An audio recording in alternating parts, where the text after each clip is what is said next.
ধর্ষণের অভিযোগে আশিস কাপুর গ্রেপ্তার। ভারতীয় হিন্দি সিরিয়ালের জনপ্রিয় অভিনেতা আশিস কাপুর গতকাল তাকে ধর্ষণের অভিযোগে পুনে থেকে গ্রেপ্তার করা হয়েছে। জানা গেছে, গত 11 আগস্ট এক হাউস পার্টিতে অভিনেতা আশিস কাপুরের বিরুদ্ধে যৌন নির্যাতনের অভিযোগ ওঠে। পরে ভুক্তভোগী নারী থানায় লিখিত অভিযোগ করলে সেই মামলার ভিত্তিতে তাকে গ্রেপ্তার করা হয়।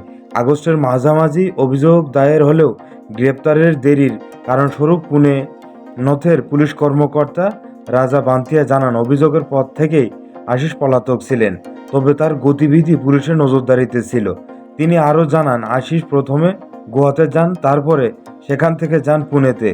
সেখান থেকে পুলিশের জালে ধরা পড়েন তিনি। তবে আশিসকে গ্রেপ্তার করা হলেও অভিযোগকারীর বয়ানে অসঙ্গতি রয়েছে বলে জানান তিনি। কারণ প্রথমে অভিযোগকারী জানান, আশিসের আয়োজন করা পার্টিতে অন্য 2 ব্যক্তি তাকে ধর্ষণ করে।